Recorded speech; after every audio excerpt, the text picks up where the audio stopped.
కొన్ని విషయాలు మీ సన్నిధిలో నేను తెలుసుకున్నట్లుగా మీరు మాతో మాట్లాడండి. ప్రస్తుతం మా ప్రపంచ దేశాన్ని వణికిస్తున్న కరోనా అనే మహమ్మారి యేసుక్రీస్తు నామములో పాతాళానికి పోవను కాక. ఎందుకు ఇలా వ్యాపిస్తూ ఉందో మాకైతే తెలియదు, కానీ మాకు డిమాండ్ దేవుడా, ఒకవేళ మానవాళి ఆత్మ అయితే దాన్ని క్షమించమని ప్రాధాయపడుతున్నాం. మా పితరుల పాపదోషములు క్షమించండి ప్రభా. మా దేశాన్ని మా పితరుల పాపదోషం నుంచి, పూర్వీకుల పాపం నుంచి విడిపించమని ప్రాధాయపడుతున్నాం తండ్రి. నీ రక్తంలో మాత్రమే మానవ జాతికి విడుదల ఉంది. అది ప్రతివారు గ్రహించినట్లుగా యేసుక్రీస్తు నామములో ఆత్మకార్యం జరుగును కానీ ప్రభా, మీరు మాకు సహాయం చేయండి. మీ సన్నిధి అభిషేకం మాతో ఉంచండి. మీరు మాతో ఉండండి ప్రభా. మీరే సహాయం చేయమని, మీరే సహాయం చేయండి. కొద్ది విషయాలు మాట్లాడండి. యేసుక్రీస్తు ప్రభు నామములో ప్రార్థించి వేడుకుంటున్నాం తండ్రి. ఆమేన్. హల్లెలూయా. ఒకసారి గత 3 దినాలుగా మనం దేవుని వాక్యం విన్నాం. అందులో మరల ఒక విషయాన్ని మనం చూద్దాం. పేతురు రాసిన 2వ పత్రిక 1వ అధ్యాయము 4వ వచనం. ఆ మహిమ గుణాతిశయములను బట్టి ఆయన మనకు అమూల్యములను అత్యధికములను అయిన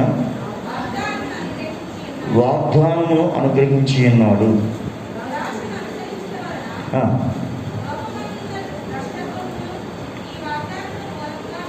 దురాశను అనుసరించుట వలన ఈ లోకమందున్న భ్రష్టత్వమును ఈ వాగ్దానము మూలముగా మీరు తప్పించుకొని దేవుని యొక్క స్వభావమునందు పాలువాడైనట్లు వాటిని అనుగ్రహించాను.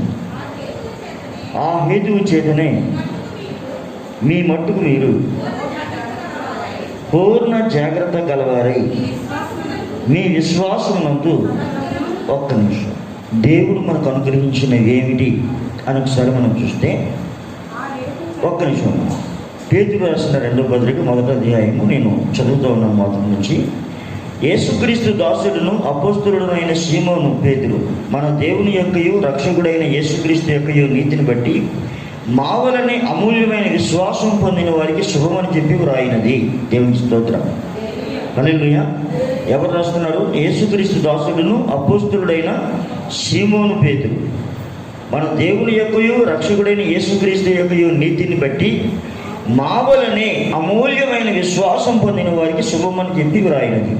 మా వలనే అమూల్యమైన విశ్వాసము పొందిన వారికి శుభమని చెప్పి వ్రాయినది. ఎవరికి రాశాడు ఈ ఉత్తరమైనా? అందరికీ అర్థంగా.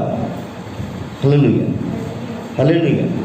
అందరికీ విషయము, ఎవరైతే ఈ అమూల్యమైన విశ్వాసాన్ని కలిగి ఉంటారో వారికి రాశాడు. విశ్వాసం లేని వారికి రాసిన ఉపయోగం ఏమి కూడా లేదు. ఎందుకంటే విశ్వాసం అనేది చాలామందికి ఎట్లా ఉందంటే అర్థం కాదు. విశ్వాసం అనేది చాలామందికి ఎందుకు అర్థం కాదు, దానికి గల కారణం ఏంటి అని చూసినట్లయితే కొరింథీయులకు రాసిన 1వ పత్రిక 2వ అధ్యాయం 13వ వచనం.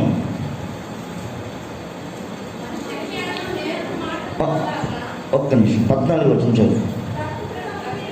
ప్రకృతి సంబంధి అయిన మనుషుడు దేవుని ఆత్మ విషయములను అంగీకరింపడు. అవి అతనికి విరుద్ధముగా ఉన్నవి. అవి ఆత్మ అనుభవం చేతనే వివేచింపదగును కనుక అతడు వాటిని గ్రహింపచాలడు. ఆత్మ సంబంధి అయిన వాడు అన్నిటినీ వివేచించును కానీ అతడు ఎవరి చేతనైనను వివేచింపబడడు. దేవునికి స్తోత్రం కలుగునుగా. హల్లెలూయా. లోకంలో 2 రకాల ప్రజలు ఉన్నారు. ఒకటి ప్రకృతి సంబంధమైన వారు, రెండవది ఆత్మ సంబంధమైన వారు. దేవునికి స్తోత్రం. ప్రకృతి సంబంధమైన వారు సైంటిస్టులు. ఎవరు? సైంటిస్టులు, శాస్త్రజ్ఞులు. ఏదైనా వారు చూస్తేనే నమ్ముతారు, చూడకపోతే వారు ఏం చేద్దాన్ని నమ్మరు. ఉన్నది అంటే నిరూపించు అంటారు. దేవునికి స్తోత్రం.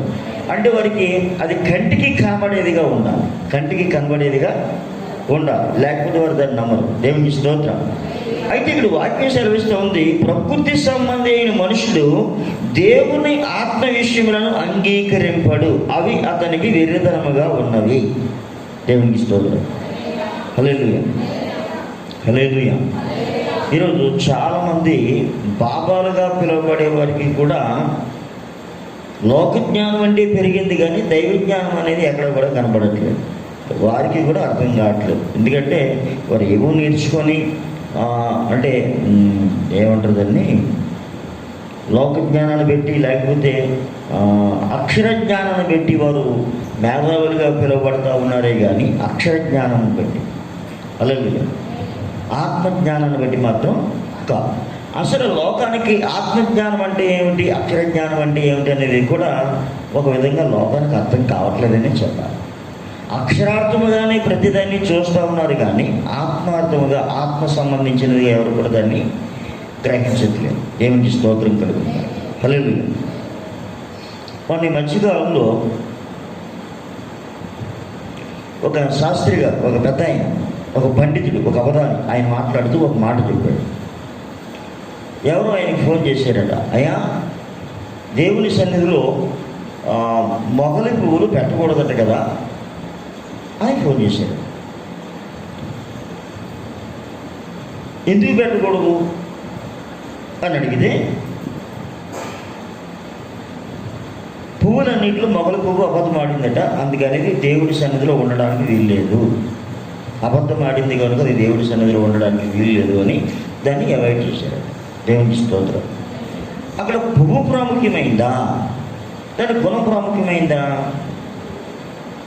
అది అబద్ధం ఆడింది కనుక అది అక్కడ పనికిరాలేదు. మరి నువ్వు ఆ పువ్వు పెట్టడం అంటే మానేస్తావు ఉన్నావు, కానీ నీ గుణము కరెక్ట్గా ఉందా, నీ క్యారెక్టర్ కరెక్ట్గా ఉందా, నువ్వు సత్యముగా ఉన్నావా, నువ్వు యథార్థంగా ఉన్నావా అని అడుగుతున్నాడు ఆయన. హల్లెలూయా, హల్లెలూయా. నువ్వు యథార్థంగా ఉండి ఏ పువ్వు పెట్టినా పర్వాలేదు, నువ్వు యథార్థంగా లేకపోతే ఏ పువ్వు పెడితే ఉపయోగం ఏంటి? హల్లెలూయా. అది తప్పు చేసింది, అది దేవుడి సన్నిధికి రాలేదు, తీసుకొని రాలేదు. మరి నువ్వు తప్పు చేయట్లేదా? మనం తప్పు చేయట్లేదా అంటే మన అందరినీ కూడా దేవుడు ఏం చేయాలి? అవాయిడ్ చేయాలి అండి. దేవునికి స్తోత్రం కలుగుతుంది. హల్లెలూయా. అలాగా చాలామంది ఆచారాలు పాటించేవారుగా ఉన్నారు తప్ప అది ఎందుకు వచ్చిందని ఆలోచించేవారు మాత్రం కనబడట్లేదు. దేవునికి స్తోత్రం. కారణం, మనిషి ప్రకృతి సంబంధమైన వాడుగా ఉన్నాడు కానీ ఆత్మ సంబంధమైన వాడుగా ఉండట్లేదు. కానీ యేసుక్రీస్తు ప్రభు దగ్గరికి వచ్చిన ప్రతి వారు కూడా ఇది ఆత్మజ్ఞానం కలిగిన గ్రంథం ఇది. హల్లెలూయా. ఏ గ్రంథం ఇది? ఆత్మజ్ఞానము కలిగిన. లోకంలో అనేకమైన గ్రంథాలు ఉండొచ్చు, అనేక మందితో వ్రాయబడి ఉండొచ్చు. హల్లెలూయా. ఎన్నో గొప్ప గొప్ప గ్రంథాలుగా పిలువబడే గ్రంథాలు ఉండొచ్చు, కాదని అనట్లేదు. కానీ ఈ గ్రంథం యొక్క ప్రాముఖ్యత ఏమిటి అంటే, ఈ లోకంలో ఉన్న గ్రంథాలన్నీ కూడా వారి వారి జీవిత కాలంలో రాయబడ్డాయి. వారి వారి జీవిత కాలంలో పడుకోకండి, వారి వారి జీవిత కాలంలో రాయబడ్డాయి. దేవునికి స్తోత్రం. హల్లెలూయా. ఇప్పుడు ఒక వ్యక్తి మహానుభావుడు ఉన్నాడు, ఒక ఋషిపుంగవుడు ఉన్నాడు. ఆయన జీవితకాలంలో ఒక గ్రంథాన్ని రాశాడు, ఆయన జీవితకాలంలో. కానీ ఏ ఒక్క మనిషి జీవితకాలంలో రాయబడింది కాదు ఇది. 1600 సంవత్సరాలు రాయబడిన గ్రంథం. అంటే ఒక మనిషి జీవిత కాలం కంటే 1600 సంవత్సరాలు ఎక్కువ. దేవునికి స్తోత్రం కలుగునుగా. ఒక మనిషి ఎంతకాలం బతకొచ్చు? ఒక 100 సంవత్సరాలు. హల్లెలూయా. కానీ ఇది రాయబడి 1600 సంవత్సరాలు అయింది. కానీ ఇవన్నీ కూడా ఎలా ఉన్నాయంటే ఒకే దారముతో మాల కట్టబడిన పూల వలె ఉన్నాయి. దేవునికి స్తోత్రం కలుగునుగా. హల్లెలూయా. పూలు అనేకము, కానీ దారం ఒకటే. అదేవిధంగా పుస్తకాలు 66, కానీ సబ్జెక్ట్ ఒకటే. పుస్తకాలు 66 రాయబడింది యేసుక్రీస్తు కొరకే. పుస్తకాలు 66 మనిషి మారు మనిషి పొందాలని చెప్పింది. పుస్తకాలు 66 పరలోక రాజ్యం ఎలా చేరగలమో దానికి మార్గాన్ని చూపిస్తూ ఉంది. 66 పుస్తకాలు ఎవరిని చూపిస్తూ ఉన్నాయంటే ఒకే ఒక వ్యక్తిని చూపిస్తూ ఉన్నాయి. ఆ వ్యక్తి నజరేయుడైన యేసుక్రీస్తు. దేవునికి స్తోత్రం కలుగుతుంది. హల్లెలూయా. ఇప్పుడు యేసుక్రీస్తు ప్రభు వారిని మనం ఎట్లా చేరాలి? యేసు ప్రభు వారిని ఎలా చేరాలి? హల్లెలూయా. ఆయన ఎక్కడున్నారు? మనం ఎలా చేరాలి? బైబిల్ సెలవిస్తూ ఉంది. యోహాను పత్రిక 1వ అధ్యాయం 7వ వచనంలో మనం చూస్తే, యోహాను పత్రిక 1వ అధ్యాయము 7వ వచనం, అయితే ఆయన వెలుగులో ఉన్న ప్రకారము మనమును వెలుగులో నడిచిన ఎడల అన్యోన్య సహవాసము గలవారమగుదుము. అప్పుడు ఆయన కుమారుడైన యేసు రక్తము ప్రతి పాపము నుండి మనలను పవిత్రులుగా చేయను. దేవునికి స్తోత్రం కలుగును. జాగ్రత్తగా అర్థం చేసుకుంటాం. హల్లెలూయా, హల్లెలూయా, హల్లెలూయా. అయితే ఆయన కుమారుడైన యేసు రక్తము ప్రతి పాపము నుండి మనల్ని పవిత్రులుగా ఎప్పుడు ఆయన వెలుగులో ఉన్న ప్రకారము మనమును వెలుగులో నడిచిన ఎడల. ఆయన ఎక్కడున్నారు? వెలుగులో ఉన్నారు. మనం కూడా ఎక్కడికి వెళ్ళాలి? వెలుగులోనికి వెళ్ళాలి. ఆయన వెలుగులో ఉన్న ప్రకారము మనమును వెలుగులోకి నడిచిన ఎడల. దేవునికి స్తోత్రం. వెలుగు అనే మాటకు అర్థము సత్యము. హల్లెలూయా, హల్లెలూయా. వెలుగు అనే మాటకి సత్యము. హల్లెలూయా. ఏది ప్రకాశించేదంటే ఈ ప్రపంచంలో ప్రకాశించేది సత్యం మాత్రమే ప్రకాశిస్తుంది, కానీ అబద్ధం అనేది ఎప్పుడు కూడా ప్రకాశించేది కాదు. అది చీకటిలో ఉండేది. కానీ సత్యం చీకటిలో ఉన్న దాని యొక్క ప్రకాశం ఎప్పుడూ ఉంటుంది. దేవునికి స్తోత్రం కలుగును కాక. హల్లెలూయా. దాన్ని అడ్డగించేది ఈ ప్రపంచంలో లేదు. హల్లెలూయా. ఎవరైనా సూర్యుని అడ్డగించగలరా? హల్లెలూయా, హల్లెలూయా, హల్లెలూయా. అరచేతిని అడ్డు పెట్టి సూర్యకాంతి నాపలేరు అని చెప్పి విప్లవకారులు చెప్పేవారు. మనం అనుకుంటా ఉన్నాం అరచేతితో సూర్యుని ఆపేద్దామని. అది నీ ముఖం మీద పడకుండా నువ్వు ఆపుకోగలవేమో, కానీ ఈ ప్రపంచం మీద పడకుండా ఎవరు కూడా దాన్ని ఆపలేరు. అదేవిధంగా సత్యమైన వెలుగు ఒకటి ఉంది. ఆ వెలుగు లోకంలో ప్రకాశిస్తూ ఉంది. అయితే మనుషులు తమ క్రియలు చెడ్డవి కనుక ఆ వెలుగును చూడలేకపోతూ ఉన్నారు, చేరలేకపోతూ ఉన్నారు. దేవునికి స్తోత్రం. కానీ యేసుక్రీస్తు ప్రభు రక్తంలో ఎవరైతే కడగబడతారో, యేసు ప్రభు నేను పాపినని ఎవరైతే చెప్పగలుగుతారో, అలా చెప్పిన ప్రతి వారు కూడా ఆయన వెలుగులో ఉన్న ప్రకారం మనం కూడా ఎక్కడికి నడవగలం? వెలుగులోనికి నడవగలం. ఆ వెలుగులోనికి కనుక మనం నడిచినట్లయితే దేవునికి స్తోత్రం, ఆయనతో ఏం కలిగి ఉంటామట? అన్యోన్య సహవాసం. దేవునికి స్తోత్రం. హల్లెలూయా. అన్యోన్య సహవాసం అంటే విడదీయలేని సహవాసం. చిన్నారి ఏ సహవాసం? విడదీయలేని సహవాసం. దేవునికి స్తోత్రం కలుగును. హల్లెలూయా, హల్లెలూయా. దేవునికి ఏ సహవాసం కలిగి ఉండాలి? అన్యోన్యమైన సహవాసాన్ని కలిగి ఉండాలి. యేసు ప్రభువుని చేరడానికి కావలసిన మొట్టమొదటి ఆయుధం విశ్వాసం. దేవునికి స్తోత్రం. అందుకే ఆయన చెప్తా ఉన్నాడు, విశ్వాసం ఎవరైతే కలిగి ఉన్నారు, మాకు కలిగిన విశ్వాసం వారికి ఉత్తరం రాస్తూ ప్రభు చాలా వాగ్దానాలు మనకు చెప్పాడు. ఈ వాగ్దానముల మూలముగా, దేవుడు విశ్వాసం కలిగిన వారికి ఇచ్చిన వాగ్దానముల మూలముగా లోకములో ఉన్న భ్రష్టత్వాన్ని తప్పించుకోవడానికి దేవుడు మనకి మార్గమును సుగమం చేశాడు ఆయన. దేవునికి స్తోత్రం కలిగి ఉండాలి. హల్లెలూయా. అంటే ఇప్పుడు ప్రతి క్రైస్తవుడికి ఏం కలిగి ఉండాలి? విశ్వాసము అనేది కలిగి ఉండాలి. దేవునికి స్తోత్రం చెప్తాను. హల్లెలూయా. విశ్వాసము లేకుండా దేవునికి ఇష్టడైనట మన కంటత వాక్యం. విశ్వాసము లేకుండా దేవునికి ఇష్టడైనట మనకి కంటత వాక్యం. అంటే తప్పనిసరిగా మనకి ఏముండాలని? విశ్వాసం ఉండాలని. అయితే విశ్వాసం ఉందా? విశ్వాసము ఉందా? హల్లెలూయా, హల్లెలూయా. విశ్వాసం అనేది కనబడేది కాదు. ఎందుకు చెప్పాను నేను? విశ్వాసాన్ని ఎవరు ఒప్పుకోలేరు? ప్రకృతి సంబంధి అయిన మనుషుడు ఆత్మ సంబంధమైన విషయాలను అంగీకరించలేడు. దేవునికి స్తోత్రం. ఆత్మ సంబంధమైన విషయాలు అంగీకరించాలంటే వాడు తప్పనిసరిగా ఆత్మ సంబంధి అయిన వాడే అయి ఉండాలి. ఎవరు ఆత్మ సంబంధులు ఈ ప్రపంచంలో? కేవలము క్రీస్తు యేసుని రక్షకుడుగా అంగీకరించి ఆయన నీతి మార్గంలో జీవించిన వారికే ఆత్మ పరమాత్మ అర్థమవుతుంది, కానీ మిగతా వాళ్ళకి అక్షరార్థంగా అర్థమవుతూ ఉంది, మనకు ఆత్మీయంగా అర్థమవుతుంది. దేవునికి స్తోత్రం కలుగుతుంది. ఈ మాట చాలా మంది కోపం రావచ్చు, లోకంలో ఉన్న వాళ్ళకి. రానివ్వండి, నష్టం లేదు. దేవునికి స్తోత్రం. హల్లెలూయా, హల్లెలూయా, హల్లెలూయా. ఉదాహరణకి హెబ్రీ పత్రిక 11వ అధ్యాయం మొదటి వచనం మనం చూసినప్పుడు, హెబ్రీలకు రాసిన పత్రిక, విశ్వాసము అనున్నది అంటే విశ్వాసం అంటే ఏమిటండి ఎవరైనా అడిగారు అనుకుందాం, ఏం చెప్తాం? విశ్వాసం అనున్నది నిరీక్షింపబడు వాటి యొక్క నిజస్వరూపం, అదృశ్యమైనవి ఉన్నవి అనుటకు రుజువై ఉన్నది. దేవునికి స్తోత్రం కలుగును గాక. విశ్వాసం అనేది నిరీక్షింపబడు వాటి యొక్క నిజస్వరూపం, అదృశ్యమైనవి కంటికి కనబడనివి ఉన్నవి అనుటకు రుజువునై ఉన్నది అన్నాడు. విశ్వాసం అనేదట మనం దేని కొరకైతే ఎదురు చూస్తూ ఉన్నామో దాని ప్రత్యక్షత విశ్వాసం. అంటే అక్కడ వస్తువు లేదు కానీ ఉందని నమ్మాలి. ఇది ఎలా కుదురుతుందండి? లేదు, ఉందని నమ్మాలి. దేవునికి స్తోత్రం. చూడండి, మన కళ ముందు ఒక విషయం చూపిస్తాను. హాగరు అరణ్యంలో ఉంది, బిడ్డ చావు బ్రతుకుల్లో ఉంది. ఎందుకు బిడ్డ చావు బ్రతుకుల్లో ఉంది? కారణం ఏంటి? అరణ్యంలో హాగరు బిడ్డ చావు బ్రతుకుల్లో ఉంటే ఆ బిడ్డను వింటి వేత దూరం వేసి ఇవి బోరును ఏడుస్తూ ఉంది. జాగ్రత్తగా అర్థం చేసుకో. ఇప్పుడు హాగరు ఒడిలో ఉన్న బిడ్డ వయసు ఎంత చెప్పండి అమ్మా? మనకి ఎలా కనపడుతుందా వాట? చిన్న బిడ్డలా కనపడతాము. వీడు 13 సంవత్సరాలకే విలువించిన ఆరుదేరిపోయింది వాడు. దేవునికి స్తోత్రం కలుగును గాక. 12 మంది రాజులు వీడు కడుపులో నుంచి వస్తారని వాగ్దానం చేయబడిన వాడు. ఏది చిన్న బిడ్డతో పంపిన అబ్రహాం యుక్త వయసు వచ్చిన తర్వాత పంపేశాడు కొడుకుని. ఎందుకు పంపేశాడు? దేవుడు చెప్పాడు, ఈ విషయంలో నీ భార్య మాట వినరా బాబు, పుట్టినోడు అడవి గడిదలంటాడు, వీడు అందరికీ వ్యతిరేకంగా ఉంటాడు, అందరికీ వ్యతిరేకంగా ఉంటారు, కనుక వీళ్ళు దూరంగా ఉండాలని చెప్పి ఆ మహానుభావుడు ఏం చేశాడంటే పంపేయమని చెప్పాడు. భార్య కూడా చెప్పింది, వీడు కానీ ఉన్నట్లయితే నా కొడుకుని చంపేస్తాడు, వీని పంపే అంటే.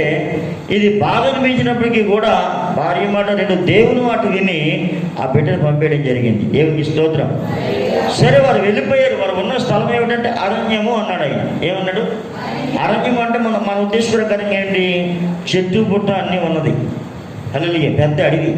ఇక్కడ అరణ్యం అంటే అడవి కాదు, అక్కడ అడవులు లేవు, ఎడారి. ఏంటి? ఎడారి. చెట్టు ఉండదు, పుట్ట ఉండదు. దేవునికి స్తోత్రం కలుగును కాక. ఎటు చూసినా ఇసుక ఎడారే. దేవునికి స్తోత్రం కలుగును కాక. ఈ భయంకరమైన పరిస్థితుల్లో తాగడానికి నీళ్లు లేవు, నీళ్లు లేక చనిపోయే పరిస్థితి. బిడ్డను చూసింది, పరిస్థితి వదిలేసింది. ఈ వెళ్ళి ఏడుస్తూ ఉంది భయంకరంగా. ఏమిటి నా పరిస్థితి, నా బ్రతికేంటని. వెంటనే దేవుని దూత వచ్చి, హాగరు నువ్వు ఎందుకు ఏడుస్తూ ఉన్నావు? ఏం జరిగింది? ఇదిగో నీ చిన్నవాని ఏడుపు నేను చూచాను, నీ చిన్నవాని మొర నేను విన్నాను అన్నాడు ఆయన. దేవునికి స్తోత్రం. ఈవిడేమో బిడ్డను వదిలేసి చచ్చిపోతాడని చెప్పి వదిలేసి దూరంగా వెళ్ళిపోయింది, అది చూడలేక. కానీ దేవుడు ఏమంటా ఉన్నాడంటే, చిన్నవాని మొర నేను విన్నానంటే చిన్నోడు ప్రార్థన చేస్తూ ఉన్నాడు. దేవునికి స్తోత్రం. ఆ ప్రార్థన విన్న దేవుడు ఆయన దగ్గరికి రాలేదు, వాళ్ళ అమ్మ దగ్గరికి వచ్చాడు. ఎందుకంటే నీరసించి పడిపోయింది ఈవిడే ముందు వేదనతో. కొడుకు చచ్చిపోతాడని వేదనతో ఉంది ఈవిడ అని చెప్పి అదిగో నీళ్ళు అన్నాడు ఆయన. అదిగో నీళ్ళు అంటే దేవుని వేదపరమ ఎడారిలో చాలా మంది నీళ్ళు ఉన్నాయి. దేవునికి స్తోత్రం. ఎలా జరిగింది ఇది? ఆయన ఏమైనా చేయగలడు. అదే విశ్వాసం. విశ్వాసము అనేది నిరీక్షింపబడు వాటి యొక్క నిజస్వరూపము. నువ్వేదైతే నిరీక్షిస్తా ఉన్నావో, ఇది నమ్ముతున్నావో, ఏదైతే నమ్ముతా ఉన్నావో అది జరిగి తీరుతుంది. హల్లెలూయా.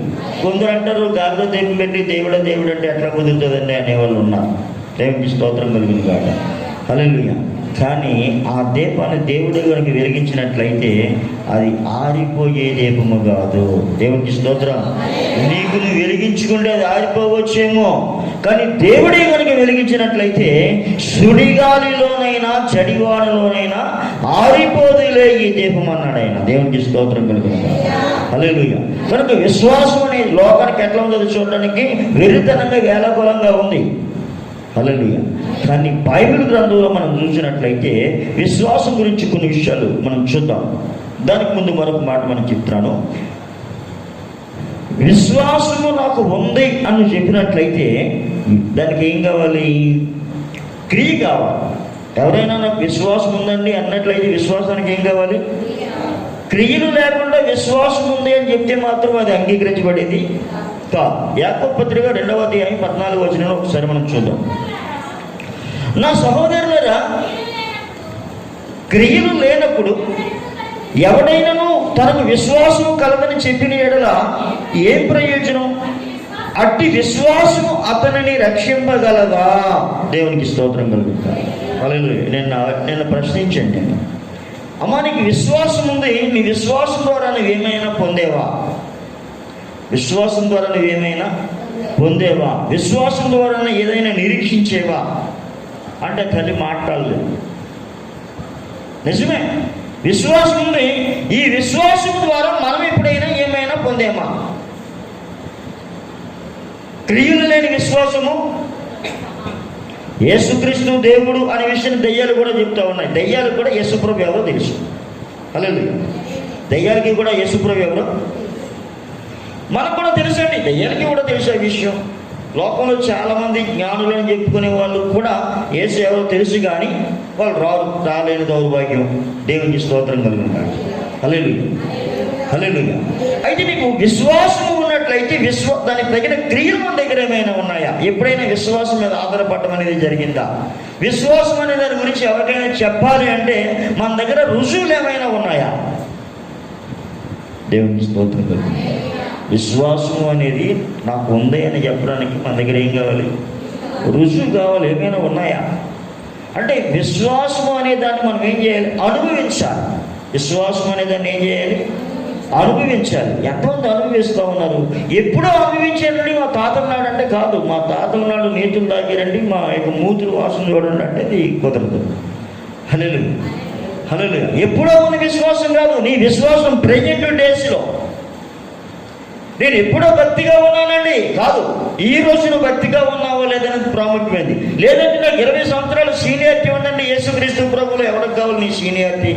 నువ్వు పోయే నాటికి రెడీగా ఉన్నామా లేదనేది ప్రాముఖ్యమైనది. దేవునికి స్తోత్రం. ఏ రోజుకి రెడీగా ఉండాలి? పోయే నాటికి. పోయే కాలం వచ్చినప్పుడు. ఏ కాలము? పోయే కాలం. ఆ పోయే రోజు వచ్చినప్పుడు మనం ఎలా ఉండాలి? రెడీగా ఉండాలి. దేవునికి స్తోత్రం. నువ్వు 20 సంవత్సరాలు, 25 సంవత్సరాలు, 30 సంవత్సరాలు యథార్థంగానే ఉన్నావు, కానీ ఆ చివరి క్షణం వచ్చేసరికి ఇక్కడ ఒక మాట చూద్దాం. యెహెజ్కేలు 33:13.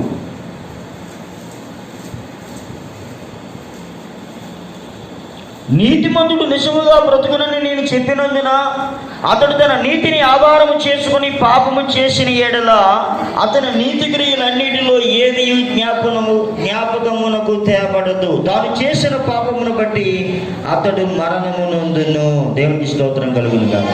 ఎవరండి ఇతను? నీతిమంతుడు. చాలా క్లియర్గా చెప్తా ఉంది బైబిల్. అతను నీతిమంతుడు. దేవునికి స్తోత్రం. నీతిమంతుడు పాపము చేసిన దినమున, నీతిమంతుడు పాపము చేసిన దినమున, అతడు మరణించిన రోజు, పాపం చేసి మరణించిన దినమున అతని నీతి అతను ఏమైనా రక్షించగలదా అని అడిగినట్లయితే ఏమాత్రం కూడా రక్షించదు. హల్లెలూయా. అంటే దేవుని కంటికి కనబడేది ఏమిటంటే అతని నీతి క్రియలు కనబడట్లా, పాపమే కనబడతా ఉంది కనుక అతడు తప్పనిసరిగా నిత్య నరకానికి వారసుడు.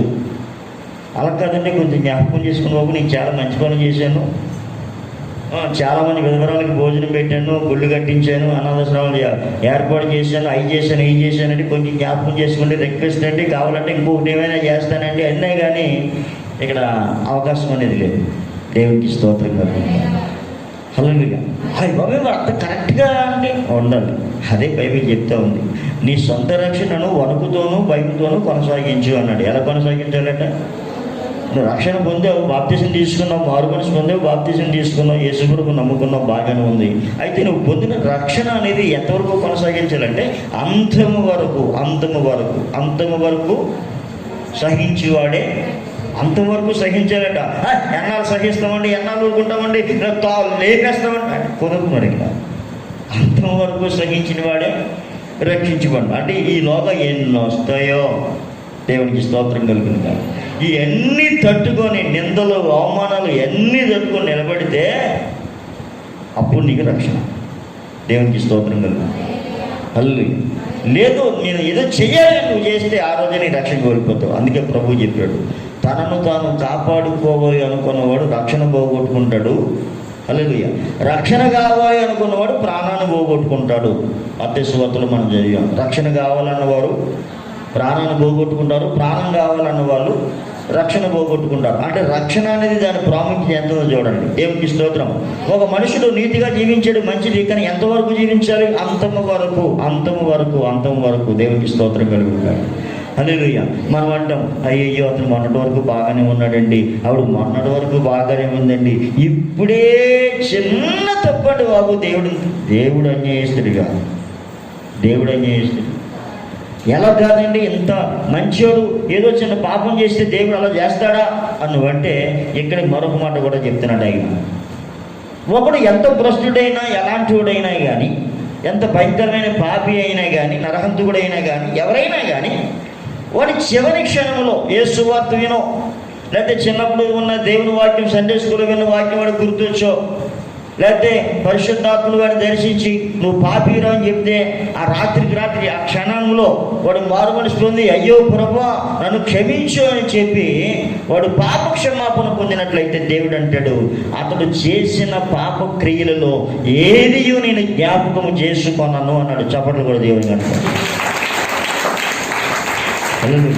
అంటే మనం మంచివారమై ఉండి చివరిని చెడ్డ పని చేస్తే నరకంలోకి వెళ్ళిపోతా ఉన్నాం. మనం ఎంత చెడ్డవారమైనా చచ్చే ముందు ఆయన దగ్గరకు వచ్చి, ప్రభువా నేను పాపిని, నన్ను క్షమించండి అని చెబితే ఎక్కడికి వెళ్తా ఉన్నాం? పరలోకానికి వెళ్తా ఉన్నాం. దేవునికి స్తోత్రం. ఇప్పుడు చెప్పండి, దేవుడు నీ న్యాయమా కాదా? హల్లెలూయా. ఆయన అందరినీ ఒకలాగే చూస్తున్నాడు. నీతిమంతుల్ని అలాగే చూస్తున్నాడు, పాపుల్ని కూడా. మంచివారికి వర్షం ఇస్తూ ఉన్నాడు, చెడ్డవారికి కూడా వర్షం ఇస్తూ ఉన్నాడు. మంచివారికి ఎండనిస్తున్నాడు, చెడ్డవారికి ఎండనిస్తూ ఉన్నాడు. అందరికీ గాలి సమానమే. దేవునికి స్తోత్రం. అది వాడుకునే విధానం మన చేతుల్లో ఉంది.